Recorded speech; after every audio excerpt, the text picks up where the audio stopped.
کو چھوڑ کر جو کہیں اور اپنی شرمگاہ کا استعمال کرتا ہے اور اس سے حفاظت نہیں کرتا ہے، اولئک ھم العادون، یہی لوگ حد سے گزرنے والے ہیں، یہی لوگ سرکشی کرنے والے ہیں، یہی لوگ حد سے تجاوز کرنے والے ہیں۔ فمن ابتغى وراء ذلك، جو اس کے علاوہ کوئی اور راستہ تلاش کرتا ہے، گندی جگہ جاتا ہے، گندی جگہ منہ مارتا ہے، فرمایا وراء ذلك فاولئک ھم العادون، یہی لوگ حد سے تجاوز کرنے والے، یہی لوگ حد سے گزرنے والے ہیں، یہی لوگ اللہ کی باؤنڈری کو کراس کرنے والے ہیں، یہی لوگ ایک لمٹ، ایک باؤنڈری اللہ نے متعین کر دی ہے، اس باؤنڈری کو توڑنے والے، اس دیوار کو منہدم کرنے والے ہیں، اس دیوار کو ختم کرنے والے ہیں۔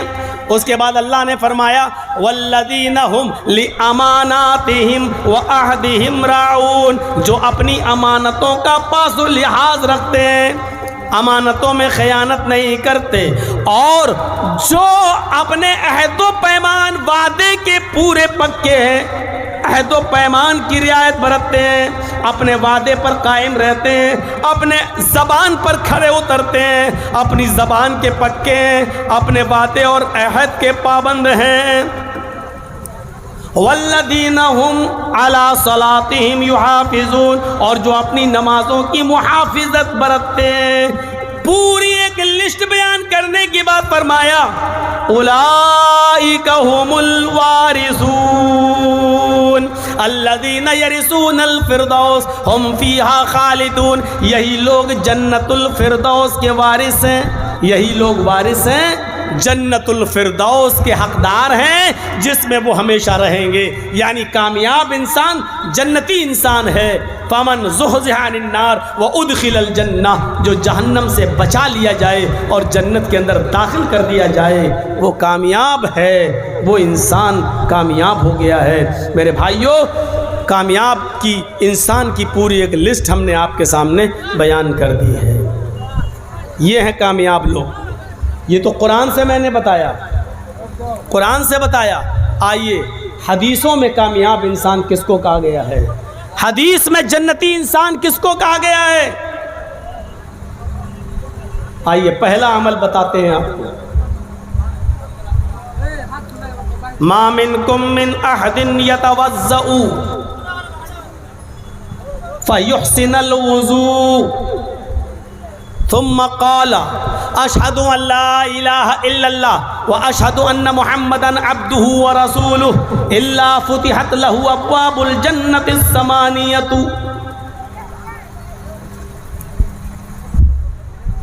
تم لوگوں میں سے جس نے وضو بنایا اور اچھا وضو بنایا، آج ایک مسئلہ ذہن میں رکھ لیجئے گا، ایک تو ہوتا ہے وضو اور ایک ہوتا ہے اچھا وضو۔ اللہ کے نبی صلی اللہ علیہ وسلم نے یہ دونوں باتیں کہہ دی، جس نے وضو بنایا اور اچھا وضو بنایا۔ وضو کہہ دینا کافی تھا، لیکن اچھا وضو یہ کیا ہے؟ ایک وضو وہ ہے، امام صاحب نماز پڑھا رہے ہیں ظہر کی، جرجی صاحب مسجد کے وضو خانے پہ بیٹھ کے وضو بنا رہے ہیں، ایک آدمی آیا وضو بنانے لگا، بولا نا ہاں کتنی رکعت ہو گئی؟ صاحب 2 رکعتیں ہو گئی ہیں، 2 ہو گئی؟ اب وہ بیٹھا جلدی سے مارا اور گیا، اب اور نہ چھوٹ جائے، 2 چھوٹ گئی، اب ایک بھی نہ چھوٹے، جلدی سے مارا کر کے ایک دم بھاگا، اللہ اس ڈر سے کہ چاروں ختم نہ ہو جائیں الٹا سیدھا وضو بنا کے چلا گیا۔ ایسے وضو پر عذاب ہے۔ اچھا وضو کیا ہوتا ہے وہ بھی سن لیجئے، اور آج میں آپ کو بتا دوں تقریباً 90% لوگ بلکہ 95% لوگ غلط وضو بنا رہے ہیں۔ آئیے وضو کیا ہے؟ داہنے ہاتھ پر پانی لیجئے ایک چلو، ایسے لوٹا الٹا، اور اس سے پھر آپ اپنے ہاتھوں کو 3 بار دھوئیں گے۔ اور داہنے ہاتھ کی انگلی کو بائیں ہاتھ کی انگلی میں ایسے ڈالیں گے.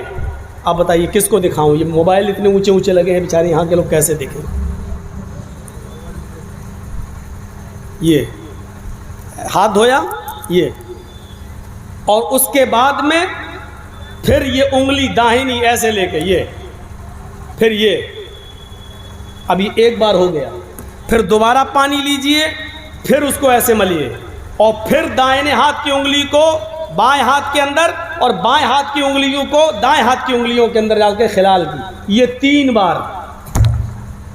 اب کیا کرنا ہے؟ پھر ایک چلو پانی لیجئے، آدھا منہ میں اور آدھا ناک میں، اور ناک میں خوب چڑھانا ہے. آدھا منہ میں، شروع میں بھی عادت ڈالو گے تو پورا اندر چلا جائے گا منہ میں، لیکن 2-4 دن کرو گے تو عادت بن جائے گی. کریے، آدھا منہ میں اور آدھا ناک میں چڑھائیے.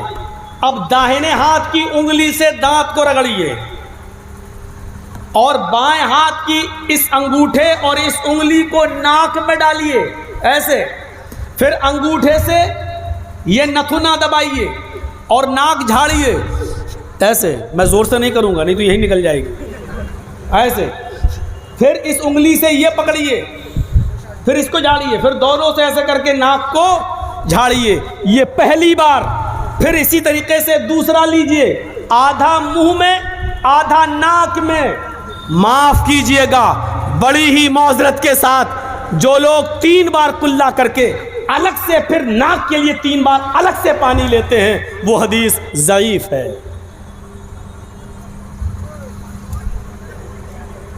ایک ہی چلو پانی میں آدھا منہ میں لینا ہے اور آدھا ناک میں لینا ہے، اور ناک میں خوب تیز چڑھانا ہے، لیکن روزے کی حالت میں تیز نہیں چڑھانا ہے.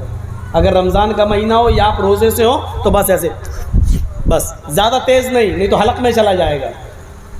لیکن روزے سے نہیں ہو تو آپ کو خوب چڑھانا ہے، ایسے ایسے کرنا. یہ اچھی طریقے سے وضو میں یہ شامل ہے. میں یہ نہیں کہہ رہا ہوں کہ جو لوگ 3 بار کلا کرتے ہیں پھر 3 بار ناک میں پانی الگ سے ڈالتے ہوئے ان کا وضو نہیں ہوگا، میں یہ نہیں کہہ رہا ہوں، لیکن میں یہ کہہ رہا ہوں کہ وہ حدیث ضعیف ہے. 3 بار کلا کرو پھر 3 بار پانی ناک میں الگ سے لو، وہ حدیث ضعیف ہے جس میں آیا ہے. لیکن جن حدیثوں میں آیا ہے اللہ کے رسول نے فرمایا کیا؟ وَاسْتَنْشَقَ وَاسْتَنْسَرَ، وہ ایک ہی جملہ ہے. آپ نے 3 بار کلا کی اور ناک میں پانی ڈالا، یہ نہیں کہا کلا کی پھر الگ سے پانی لیا، یہ نہیں. بخاری اور مسلم کی حدیثوں میں ہے آپ نے 3 بار کلا کیا اور ناک میں پانی لیا، یعنی ایک ہی چلو میں 3 بار کلا بھی ہوئی اور آدھے چلو کو ناک میں لے گئے. یہ حدیث صحیح ہے جو بخاری اور مسلم کی ہے.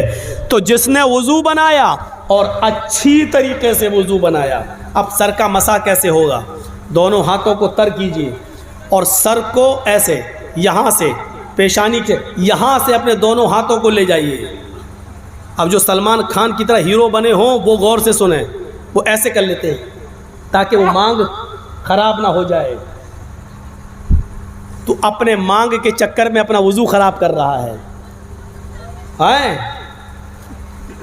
پورا سر کا مسح کرنا ہے اور دبا کے ایسے یہ، اور جہاں تکیہ لگاتے ہیں یہاں تک ہاتھ کو لے جانا ہے، یہ یہاں تک، اور پھر یہاں سے اسی ہاتھ کو واپس لانا ہے یہ بس. اور پھر اسی انگلی کو یہ اور یہ دونوں ہاتھ کی الگ سے پانی لینے کی ضرورت نہیں ہے. انہی دونوں انگلیوں کو اپنے کانوں میں ڈالیں اور اسی طریقے سے کان کے اندر اس کو گھمائیں. کان کے اندر راستہ خود بنا ہوا ہے. جب آپ انگلی سے ایسے ایسے کرو گے تو آپ کی انگلیاں کان کا راستہ اپنے آپ تلاش کر لیں گی. اور اس طریقے سے یہاں آئیے اور ان دونوں انگوٹھے اس کو لا کر آپ کو یہ کرنا ہے. یہ ہے کان کا سر کا مسح. سر کے مسے کے لیے الگ سے پانی لینے کی جو روایت ہے وہ ضعیف ہے۔ ایک ہی ہاتھ کے پانی سے سر کا بھی مسا کرنا ہے اور کان میں انگلی بھی ڈالنا ہے، چاہے سر کا مسا کرنے کے بعد انگلی میں پانی رہے یا نہ رہے، لیکن انہی انگلیوں کو کانوں میں ڈال کر آپ کو کان کا مسا کرنا ہے اور دونوں انگوٹھے سے کان کے اوپر حصے پر آپ کو گھمانا ہے۔ یہ اچھے وضو میں شامل ہے۔ ما منکم من احد یتوضؤ، ہو گئی آپ کی تقریر کامیاب۔ اس کے بعد میں ایک بھی لفظ نہ بولوں، پھر بھی جلسہ کامیاب اگر آپ نے اس پر عمل کر لیا تو۔ میں نے اسی لیے کہا کہ 95% لوگ غلط وضو بناتے ہیں۔ جب وضو صحیح نہیں ہوگا تو معاف کیجیے گا نماز بھی صحیح نہیں ہوگی۔ اور کل سے اب ہم دیکھیں گے کہ کتنے لوگ اب ایسا ابھی یہاں سے جانے کے بعد تو بھول جائیں گے، یاد ہی نہیں رہے گا۔ ہم جلسہ سننے آتے ہیں کچھ سیکھنے کے لیے اور وہ سیکھنا ہی نہیں چاہتے۔ پوری تقریر میں کچھ مت سیکھیے، بس آپ اپنا پہلا وضو صحیح بنا لیجئے۔ بس کل سے جب آپ وضو بنائیں تو صحیح سے وضو بنائیں۔ تو ما منکم من احد یتوضؤ فیحسن الوضوء، تم لوگوں میں سے جس نے وضو بنایا اور اچھا وضو بنایا، اور وضو بنانے کے بعد جس نے یہ دعا پڑھ لی، ثم قال، جس نے یہ دعا پڑھ لی، کون سی دعا؟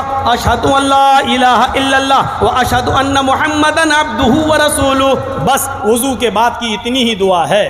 مسلم شریف کی حدیث کے اندر اتنی ہی دعا ہے، اور لمبی دعا بھی ہے، میں منع نہیں کر رہا ہوں، اس کے بعد بھی الفاظ ہیں اللہم اجعلنی من التوابین واجعلنی من المتطہرین، میں منع نہیں کر رہا ہوں۔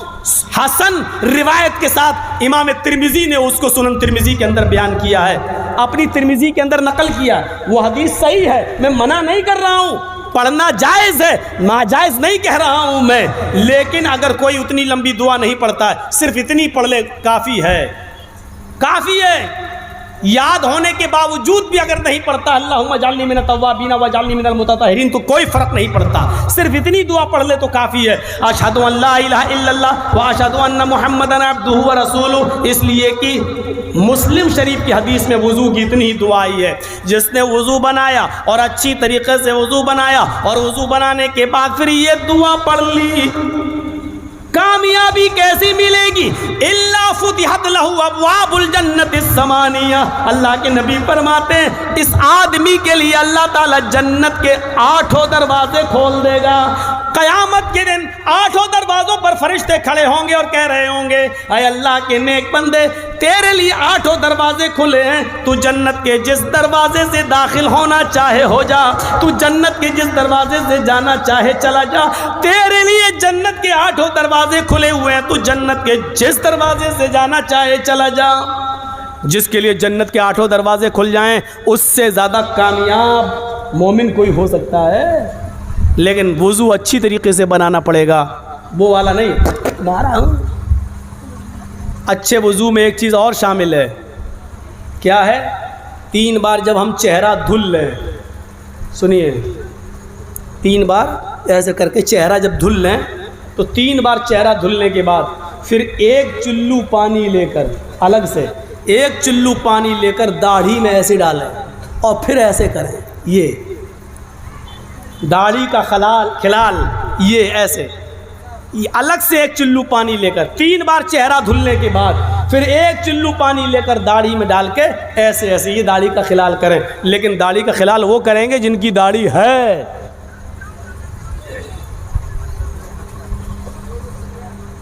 اور جو بیچ والے بنے بیٹھے ہیں ان سے تو کچھ کہہ ہی نہیں سکتے ہیں، وہ تو بیچارے 1 چلو لیں گے، کس کا خلال کریں گے؟ وہ تو پتہ نہیں بیچارے جب رات میں سوتے ہوں گے، بیوی ادھر سو رہی ہے، مرد ادھر سو رہا، بچہ بیچارہ ادھر ہے، اب رات میں اگر بچے کو ماں کے دودھ پینے کی ضرورت پڑ جائے تو بیچارہ ہاتھ مار کے دیکھ رہا تو دونوں کے گال چکنے ہیں، کہیں ایسا نہ ہو کہ وہ باپ ہی کو اماں سمجھ بیٹھے۔ تو خیر اب داڑھی کے اوپر ایک مستقل ایک موضوع ہے، وہ کبھی بعد میں بتاؤں گا، وہ مستقل ایک موضوع ہے، داڑھی پہ جاؤں گا تو رات گزرے گی اور پھر جو ہم بولنا چاہتے ہیں وہ بول نہیں پائیں گے۔ تو ہمیں اور آپ کو یہ بھی سوچنا چاہیے. آج کل ہم دیکھ رہے ہیں, سوشل میڈیا پر بھی دیکھ رہے ہیں, اور پورا انڈیا گھوم کے ہم دیکھ رہے ہیں, آج کل داڑھی بھی ایک فیشن نکلی ہوئی ہے. مسلمانوں سے زیادہ غیر مسلم لوگ آج کل داڑھی رکھا رہے ہیں. فیشن ہی صحیح, لیکن مسلمانوں سے زیادہ آج غیر مسلم لوگ داڑھی رکھا رہے ہیں. میں اٹاوا سے اپنا شہر کو تھوڑا سا کچھ دنوں کے لیے چھوڑ کے میں لکھنؤ آ گیا ہوں. اس وقت لکھنؤ میں رہ رہا ہوں. اپنے بچوں کے ایڈمیشن میں نے لکھنؤ میں کرا دی ہے, اس لیے مجھے رہنا پڑ رہا ہے. وہاں میں نے فلیٹ لے لیا ہے, وہاں رہ رہا ہوں. لکھنؤ کے اندر میں دیکھ رہا ہوں غیر مسلموں کا حال. مسلمانوں سے زیادہ غیر مسلم لوگ داڑھی رکھارے کے عادی بن چکے ہیں. کبھی کبھی تو تعجب ہوتا ہے, لگتا ہے کہ جیسے یہ مسلمان لوگ جا رہے ہیں. کبھی کبھی ایسا ہوتا ہے میں گزر رہا ہوں, سلام کر لیتا ہوں, اب وہ کہتا نمستے. تب سمجھ میں آتا ہے کہ یار یہ تو غیر مسلم ہے. بھائی میں داڑھی دیکھ کر سلام کر رہا ہوں, ایسی داڑھی نہیں ہے, اچھی خاصی بڑی. اور بڑی داڑھی تو آج کل, اب ماشاء اللہ تو نہیں کہوں گا, ہمارے اس دیش کا سرووچ پد پر بیٹھا ہوا آدمی بھی رکھا ہوا ہے. وہ کسی کی بھی نقل کر رہا ہو, لیکن یہاں سے آپ اندازہ تو لگا سکتے ہیں کہ اگر داڑھی کے اندر خوبی نہ ہوتی اور داڑھی میں کمال نہ ہوتا تو اتنا بڑا آدمی اتنی چھوٹی داڑھی کو اتنی بڑی نہیں کرتا. وہ اگر مقصد چاہے دھوکہ دینا ہی ہو, لیکن داڑھی تو بڑی کر ہی رہا ہے. اگرچہ اس کی داڑھی یہ بتا رہی ہے کہ میری داڑھی جیسے جیسے بڑی ہوتی جائے گی میں اتنا ہی بڑا دھوکہ دیتا رہوں گا دیش کو. وہ الگ بات ہے کہ وہ میسج کچھ بھی دے رہے, لیکن داڑھی تو ہے ہی نا. تو اب یہ صورتحال ہو گئی. مسلمانوں عبرت حاصل کرو, عبرت حاصل کرو. تو یہ کامیاب انسان کی زندگی. آئیے ایک اور راستہ بتاتا ہوں آپ کو. کتنا ٹائم لگے گا آپ کو. اذا قال المؤذن اللہ اکبر اللہ اکبر فقولوا اللہ اکبر اللہ اکبر. جب مؤذن مسجد کے مینارے پر کھڑا ہو کر اذان کے کلمات بلند کرے اور کہے اللہ اکبر, تو تم بھی کہو اللہ اکبر. جب مؤذن کہے اشہد ان لا الہ الا اللہ, تو تم بھی کہو اشہد ان لا الہ الا اللہ. جب مؤذن کہے اشہد ان محمد رسول اللہ, تو تم بھی کہو اشہد ان محمد رسول اللہ. جب اذان ہو رہی ہو مسجد میں اور مؤذن یہ کہے تو آپ وہی کہو جو مؤذن کہہ رہا ہے. اشہد ان محمد رسول اللہ کا جواب اشہد ان محمد رسول اللہ صلی اللہ علیہ وسلم نہیں ہے. بہت سے لوگ کیا کہتے ہیں اشہد ان محمد رسول اللہ, مؤذن نے کہا صلی اللہ علیہ وسلم. یہاں صلی اللہ علیہ وسلم نہیں پڑھا جائے گا, اشہد ان محمد رسول اللہ ہی اس کا جواب ہے. اور جب مؤذن کہے حی علی الصلاۃ فقولوا لا حول ولا قوۃ الا باللہ, یہاں کہا جائے گا لا حول ولا قوۃ الا باللہ. جب مؤذن کہے حی علی الفلاح, تو تم کہو لا حول ولا قوۃ الا باللہ. حی علی الصلاۃ حی علی الفلاح پہ لا حول ولا قوۃ الا باللہ, اور پوری اذان ہو بہو اسی طریقے سے مؤذن کے کلمات کو دہرانا ہے. اس کے بعد انعام کیا ہے؟ فرمایا جس نے مؤذن کے اذان کے کلمات کو دہرایا ثم قال اللہم رب هذه الدعوة التامة والصلاة القائمة آت محمدا الوسیلہ والفضیلہ وابعثه مقاما محمودا الذی وعدتہ. جس نے یہ دعا پڑھ لی, مؤذن کے اذان کے کلمات دہرائے اور اس کے بعد یہ دعا پڑھ لی, اللہ کے نبی صلی اللہ علیہ وسلم فرماتے یہ کلمہ, یہ دعا پڑھنے کے بعد مؤذن کے کلمات دہرانے والا اور یہ دعا پڑھنے والا قیامت کے دن جہنم کے دروازے پر بھی کھڑا ہوگا. اس کو حکم ہو گیا ہوگا کہ اس کو جہنم میں پھینک دو. ایسے انسان کے لیے بھی حلت لہو شفاعتی یوم القیامہ, قیامت کے دن اللہ کی طرف سے میرے لیے شفاعت حلال کر دی جائے گی اور مجھے اجازت ملے گی کہ ایسے انسان کی میں سفارش کروں اور شفاعت کر کے اس کو جنت کا مستحق بنا دوں. لہٰذا میں ایسے شخص کے لیے قیامت کے دن شفاعت کروں گا اور اللہ میری شفاعت کو قبول کر کے اس کو جنت میں داخل کر دے گا. اس سے بڑی کامیابی کیا ہو سکتی ہے؟ یہ کامیاب انسان ہے جو انسان جہنم کے دروازے پہ کھڑا ہو لیکن دنیا میں وہ اذان کے کلمات دہراتا تھا اور اذان کے بعد کی دعا پڑھتا تھا. اللہ کے نبی فرماتے ہیں میرے لیے اس کی شفاعت حلال ہوگی اور میں اس کو جنت کے اندر لے جاؤں گا. ایک صحابی اللہ کے نبی کے پاس آئے، اور بخاری شریف کی حدیث تو یہ کہتی ہے وعن ابی ہریرہ رضی اللہ تعالی عنہ عن النبی صلی اللہ علیہ وسلم ان اعرابیا اتى النبي صلی اللہ علیہ وسلم فقال دلنی علی عمل اذا عملته دخلت الجنہ. یہ ہے بخاری شریف کی حدیث کے الفاظ. حضرت ابو ہریرہ فرماتے ہیں ایک دیہاتی اللہ کے نبی کے پاس آ گیا. ان اعرابیا اتى النبي صلی اللہ علیہ وسلم، ایک دیہاتی اللہ کے نبی کے پاس آیا اور آ کر کہنے لگا اے اللہ کے رسول، میں دیہاتی آدمی ہوں، گاؤں دیہات کا رہنے والا ہوں، مجھے شارٹ کٹ میں بتا دیجئے جنت میں جانے کا راستہ کیا ہے. دلنی علی عمل، ایک ایسا عمل مجھے بتائیے عملتہ دخلت الجنہ، کہ میں اس پر عمل کروں اور جنت میں داخل ہو جاؤں، یعنی میں کامیاب ہو جاؤں، میں جنتی بن جاؤں. اللہ کے نبی صلی اللہ علیہ وسلم نے فرمایا، کیا کہا؟ قال تعبد اللہ ولا تشرک بہ شیئا. تم جنت میں جانا چاہتے ہو؟ ہاں، اللہ کی عبادت کرو، اس کے ساتھ کسی کو شریک مت کرو. دیکھیے جنت میں جانے کے راستے بتا رہا ہوں، غور سے سن لیجئے، بہت آسان ہے. اگر ہم نے ان راستوں پہ عمل کر لیا تو جنت میں داخل ہو جائیں گے اور جہنم سے بچ جائیں گے ہم. سن لو یہ عمل، تعبد اللہ ولا تشرک بہ شیئا، اللہ کی عبادت کرو اور اس کے ساتھ کسی کو شریک مت کرو. اس کے بعد آپ نے فرمایا وَتُقِيمُ الصَّلَاةَ الْمَكْتُوبَةَ، اور فرض نماز کو پابندی کے ساتھ پڑھتے رہو، اس میں کبھی کوتاہی مت کرو، جب وقت ہو پڑھ لو، فرض نماز کو کبھی مت چھوڑو. وَتُؤَدِّ الزَّكَاةَ الْمَكْتُوبَةَ مفروضة وَتُؤَدِّ الزَّكَاةَ الْمَفْرُوضَةَ، اور جو زکوٰۃ فرض کی گئی ہے تمہارے اوپر، یعنی 7.5 تولے سونا یا 52.5 تولے چاندی کے تم مالک ہو، یا اتنا پیسہ تمہارے پاس ہے اور اس کو 1 سال گزر چکی ہے تو تمہارے اوپر زکوٰۃ فرض ہے 100 روپے میں 2.5 روپے. اب زکوٰۃ ایک مستقل موضوع ہے. کسی کے پاس تالاب ہے، تالاب میں مچھلیاں ہیں تو مچھلیوں میں زکوٰۃ ہے یا نہیں؟ کوئی آدمی تالاب میں مکھانے کی کھیتی کرتا ہے، اس مکھانے پہ زکوٰۃ ہے یا نہیں؟ کوئی آدمی کوئلے کا دھندا کرتا ہے، کوئلہ لاتا ہے، اس کوئلے پہ زکوٰۃ ہے یا نہیں؟ یہ زکوٰۃ کا ایک مستقل ایک موضوع ہے. میں پورا زکوٰۃ پہ جب بولوں گا تو وہ ایک الگ موضوع ہوگا. تو میں یہ بتانا چاہتا ہوں کہ جس نے زکوٰۃ دی اور زکوٰۃ پوری ادا کی، یعنی 100 روپے میں 2.5 روپے، 40 روپے میں 1 روپیہ، تم زکوٰۃ کو پوری طریقے سے ادا کرتے رہو. اور آخری چیز بتائی وَتَصُومَ رمضان، اور رمضان کے روزے رکھو. اس نے کہا والذی نفسی بیدی لا ازید علی ھذا ولا انقص. آئے محمد صلی اللہ علیہ وسلم، قسم ہے اس ذات کی جس کے قبضے میں میری جان ہے. دیکھیے وہ دیہاتی کیا کہہ رہا ہے، اے اللہ کے نبی، قسم ہے اس اللہ کی جس کے قبضے میں میری جان ہے، آپ نے مجھے جو بتایا میں اس پر عمل کروں گا، اس میں کوئی زیادتی نہیں کروں گا اور کوئی کمی نہیں کروں گا. آپ نے جتنا بتایا اس پر میں عمل کروں گا، اپنی طرف سے میں اس میں زیادتی نہیں کروں گا اور کوئی کمی بھی نہیں کروں گا. فلما ولا، جب اس نے پیٹ پھیری اور جانے لگا، جب مسجد سے اٹھ کر رخصت ہونے لگا، جب مسجد سے اٹھ کر جانے لگا، تو اللہ کے نبی نے فرمایا من سرہ ان ینظر الی رجل من اہل الجنہ فلینظر الی ھذا.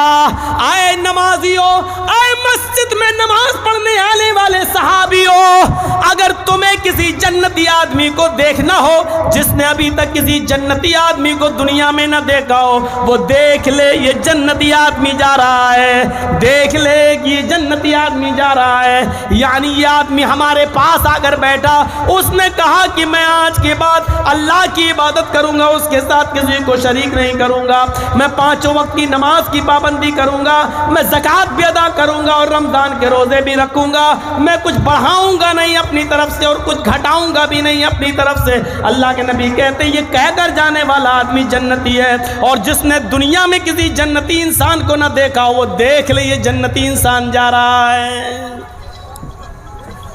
یہ جنتی انسان جا رہا ہے. یہ ہے کامیاب راستہ، یہ جنتی. ایک اور حدیث کے اندر آتا ہے کہ من صلی البردین دخل الجنہ، جس نے 2 ٹھنڈی نمازیں پڑھی وہ جنت میں جائے گا۔ لو، ٹھنڈی نمازیں کیا ہوتی ہیں؟ بخاری شریف کی حدیث ہے، من صلی البردین دخل الجنہ، جس نے 2 ٹھنڈی نمازیں پڑھی وہ جنت میں جائے گا۔ 2 ٹھنڈی نمازوں سے مطلب فجر کی نماز اور دوسری عصر کی نماز، یہ دونوں نمازیں ٹھنڈی کہلاتی ہیں۔ یہ بڑا مشکل کام تھا عرب کے لوگوں کی نظر میں۔ وہ رات میں جب تھکے ہوئے آتے تھے سوتے تھے تو فجر میں جلدی اٹھ نہیں پاتے تھے، اور دوپہر میں جب محنت کر کے آتے تھے اور دوپہر میں کھانا کھا کر جب لیٹتے تھے قیلولہ کرتے تھے تو عصر میں نہیں اٹھ پاتے تھے۔ یہ 2 نمازیں بڑی بھاری تھیں اور لوگ ان دونوں نمازوں میں بڑی سستی کرتے تھے، اس لیے ان دونوں نمازوں کی اہمیت بتائی کہ ان نمازوں کی پابندی کرنے والا، فجر اور عصر کی نماز کو اہتمام کے ساتھ جماعت کے ساتھ پڑھنے والا جنت کے اندر داخل ہوگا۔ اس کا یہ مطلب نہیں ہے کہ فجر اور عصر ہی کی نماز پڑھیے جنت میں چلے جاؤ گے، مغرب چھوڑ دو، عشاء چھوڑ دو، نہیں میرے بھائیوں، ان دونوں نمازوں میں آدمی بہت سستی برتتا ہے، فجر میں جلدی اٹھ نہیں پاتا ہے، اور عصر میں دوپہر میں محنت کر کے آیا سو گیا تو عصر میں جلدی سے اٹھنے کو دل نہیں کرتا۔ دوپہر میں بھی سونے کا قیلولہ کرنے کے عادی تھے وہ لوگ، اس لیے دوپہر میں بھی نہیں اٹھ پاتے تھے عصر میں، اور فجر میں بھی نہیں اٹھ پاتے تھے، اس لیے نیند سے اٹھ کر نماز پڑھنا مشکل تھا۔ اس لیے اللہ کے رسول نے فرمایا صبح بھی نیند کی قربانی دو اور عصر میں بھی اٹھو، دوپہر کے بعد سوتے ہو تو ادھر بھی نیند کی قربانی دو۔ جس نے نیند کی قربانی دے کر فجر اور عصر کی نماز کو پڑھا وہ جنت کے اندر داخل ہوگا۔ یہ جنت میں جانے کا ایک راستہ بتایا جو کامیاب مومن کی ایک نشانی ہے، کامیاب مومن کی ایک نشانی ہے، یہ راستے بتائے۔ آئیے ذرا معاملات پر آ جائیں، معاملات پر آ جائیں، یہ تو عبادت ہو گئی، معاملات پر آ جائیں اور دیکھ لیں ایک راستہ۔ اللہ کے نبی صلی اللہ علیہ وسلم نے غالباً ظہر یا عصر کی نماز پڑھائی، یہ مجھے شک ہے۔ اللہ کے نبی صلی اللہ علیہ وسلم نے ظہر کی یا عصر کی کوئی نماز پڑھائی، نماز پڑھانے کے بعد سلام پھیرا، السلام علیکم ورحمۃ اللہ، السلام علیکم ورحمۃ اللہ۔ اب اس کے بعد چہرہ کر لیا نمازیوں کی طرف، بیٹھ گئے، پڑھنے لگے تسبیح پڑھنے لگے۔ اللہ کے نبی صلی اللہ علیہ وسلم نے دیکھا ایک صحابی اٹھے، بھائی بہت سے لوگ نماز پڑھنے آتے تھے مسجد میں، ایک صحابی اٹھے اور وہ جانے لگے اپنے گھر کی طرف۔ جب وہ مسجد کے دروازے پر پہنچے، چپل اپل پہننے لگے، گھر کی طرف جانے لگے تو اللہ کے نبی نے تمام صحابہ کو مخاطب کر کے کہا من سرہ ان ینظر الی رجل من اہل الجنۃ فلینظر الی ھذا، جو آدمی کسی جنتی آدمی کو دیکھ کر خوش ہونا چاہے وہ دیکھ لے یہ جنتی آدمی جا رہا ہے۔ پیچھے مڑ کر صحابہ نے دیکھا تو وہ کون تھے؟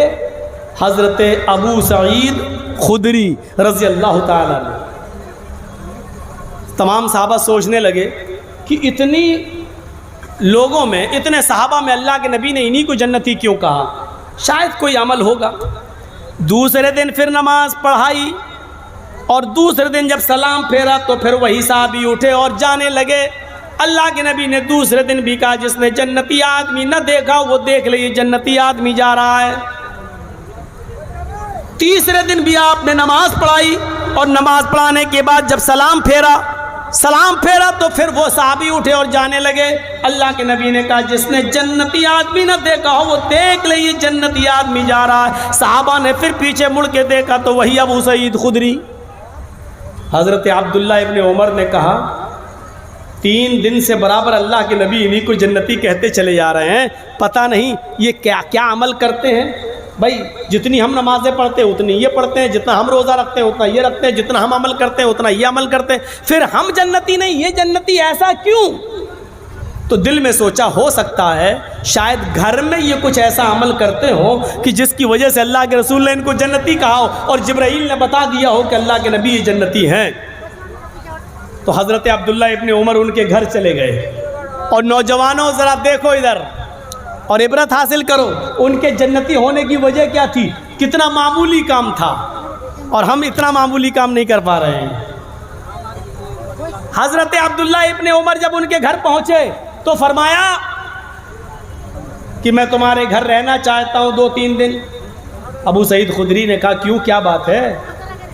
رہنے کو منع نہیں کر رہا ہوں، لیکن وجہ کیا ہے بتاؤ تو۔ کہا کہ میرے باپ سے میرا جھگڑا ہو گیا ہے اور غصے میں گھر جانا نہیں چاہتا ہوں۔ میں چاہتا ہوں کہ 2-3 دن میرے باپ کو میری غیر موجودگی میں میری محبت کا احساس ہو جائے، پتہ چل جائے۔ میں اپنے ماں باپ سے لڑ کے آیا ہوں، اس لیے میں آپ کے گھر رہنا چاہتا ہوں، میں اپنے گھر 2-3 دن جانا نہیں چاہتا۔ ابو سعید خدری نے کہا ماں باپ سے لڑائی لڑنا اچھی بات نہیں ہے، ویسے رہو میرے گھر، کوئی دقت نہیں ہے، لیکن ماں باپ سے لڑنا اچھی بات نہیں ہے۔ کہا ٹھیک ہے، 2-3 دن کے بعد ہم اپنے ماں باپ کے پاس چلے جائیں گے۔ رہنا شروع کر دیا۔ اب رہنے کا مقصد تو کچھ اور تھا، لیکن 3 دن رہے، ادھر بھی کوئی خاص عمل دکھائی نہیں دیا۔ جتنا میں اپنے گھر میں نماز پڑھتا ہوں اتنا یہ بھی پڑھتے ہیں، تہجد کے علاوہ یہ کچھ پڑھتے ہی نہیں ہیں، تہجد کے علاوہ میں بھی کچھ نہیں پڑھتا۔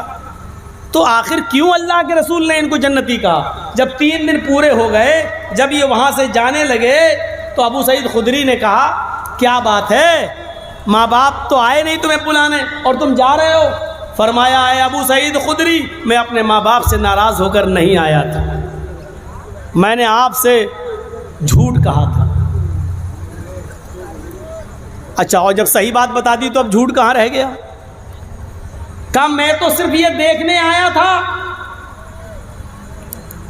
کہ 3 دن آپ نے اللہ کے نبی کے پیچھے نماز پڑھی اور 3 دن جب نبی نے سلام پھیرا تو آپ اٹھ کے چل دیے۔ اللہ کے نبی صلی اللہ علیہ وسلم تمہارے باہر نکلنے کے بعد فرماتے تھے کہ جنتی آدمی گیا ہے، جس نے جنتی نہ دیکھا وہ دیکھ لے یہ جنتی ہے۔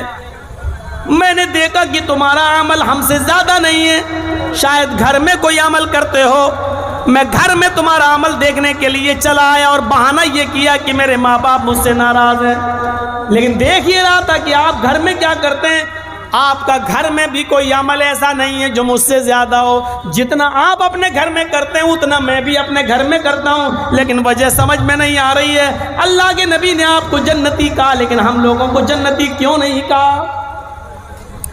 ابو سعید خدری کہتے ہیں واللہ عالم، اللہ ہی بہتر جانتا ہے، مجھے نہیں معلوم کہ اللہ کے نبی نے مجھے جنتی کیوں کہا ہے۔ ہمارا عمل تمہارے عمل سے کوئی زیادہ نہیں ہے، جتنا تم کرتے ہو اتنا میں بھی کرتا ہوں، لیکن ہاں شاید ایک چیز ہو